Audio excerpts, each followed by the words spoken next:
जय श्री राम मेरे प्यारे मित्रों, कैसे हैं आप सब लोग। आशा करती हूँ कि आप सभी स्वस्थ हैं, प्रसन्न हैं। आज का दिन बहुत विशेष है। प्रभु राम रामलला अयोध्या मंदिर में प्राण प्रतिष्ठा को 1 वर्ष पूर्ण हुआ, अर्थात पोष मास की शुक्ल पक्ष की द्वादशी तिथि को रामलला की प्राण प्रतिष्ठा हुई। उनकी प्रथम वर्षगांठ की सभी को हृदय से बधाइयाँ, शुभकामनाएं। आप जैसी भी स्थिति में हैं, जहाँ भी हैं, जिस भी प्रकार से इस दिन को उत्सव के रूप में मनाएं, दीपक जलाएं, सुंदरकांड का पाठ करें, रामायण की चौपाइयों का गायन करें। मैं विनय पत्रिका का पाठ कर रही हूँ और हम पद संख्या 112 पर पहुंच चुके हैं। तो हम पढ़ते हैं विनय पत्रिका को। तुलसीदास जी क्या कहते हैं? केशव कारण कौन गोसाई, जेहि अपराध असाध जानी मोही, तजेऊ अज्ञ की नाई। परम पुनीत संत कोमल चित, तिनहि तुमहि बनी आई। तो कत विप्र व्याध गनि कही, तारेहु कछु रही सगाई।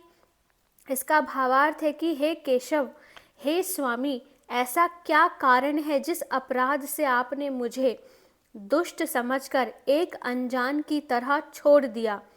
यदि आप मुझे तो दुष्ट समझते हैं और जिनके आचरण बड़े ही पवित्र हैं, जो कोमल हृदय संत हैं, उन्हीं को अपनाते हैं, तो फिर अजामिल, वाल्मीकि और गणिका का उद्धार क्यों किया था?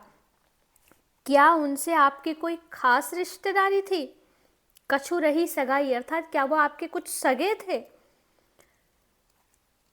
काल करम गति अगति जीव की, सब हरि हाथ तुम्हारे।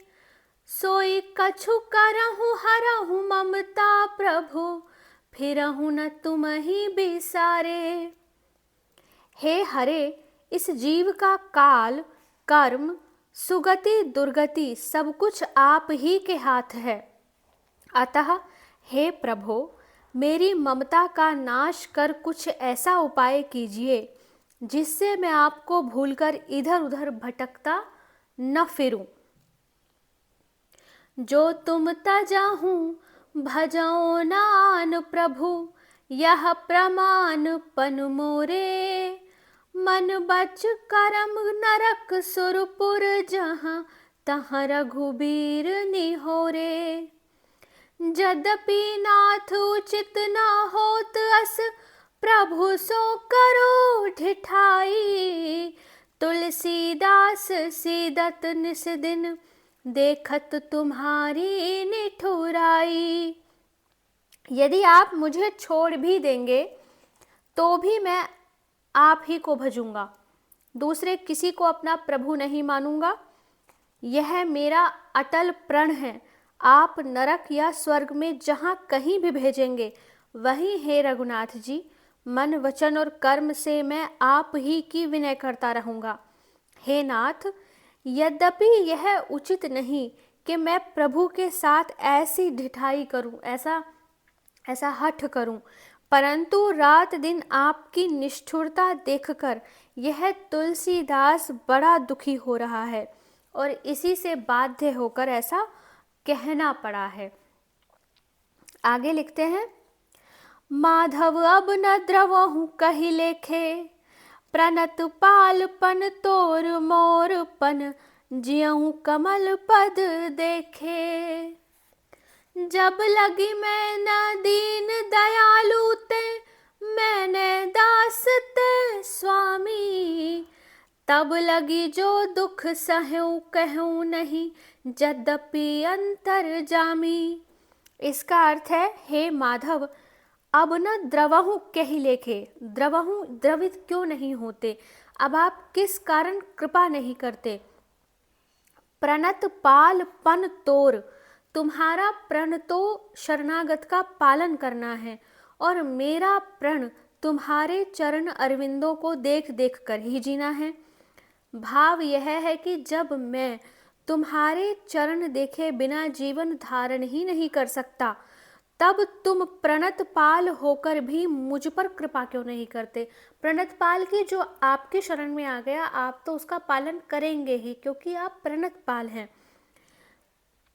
जब तक मैं दीन और तुम दयालु, मैं सेवक और तुम स्वामी नहीं बने थे, तब तक तो मैंने जो दुख सहे सो मैंने तुमसे नहीं कहे, यद्यपि तुम अंतर्यामी रूप से सब जानते थे।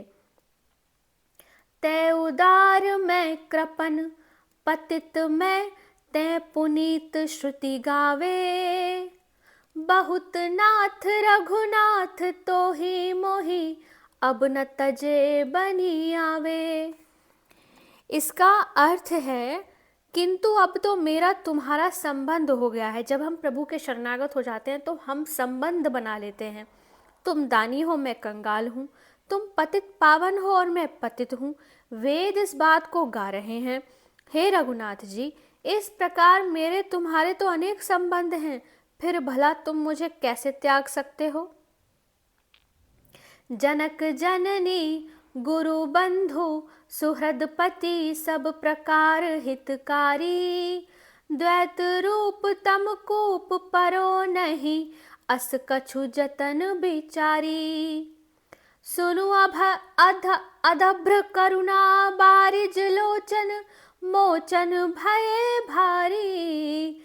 सुनु अधभ्र करुणा बारिज लोचन, मोचन भये भारी।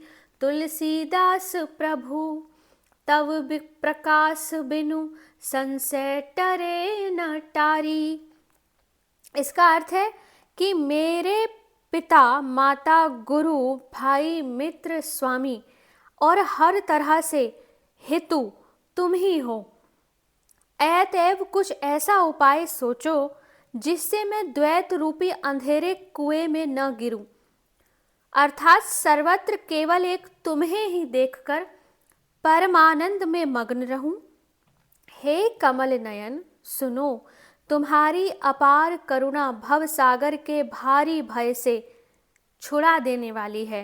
हे नाथ, तुलसीदास का अज्ञान रूपी अंधकार बिना तुम्हारे ज्ञान रूप प्रकाश के, बिना तुम्हारे दर्शन के किसी प्रकार भी टल नहीं सकता। अतएव इसको तुम ही दूर करो। आगे के पद का पाठ हम आगे की वीडियो में करेंगे। जय श्री सीताराम।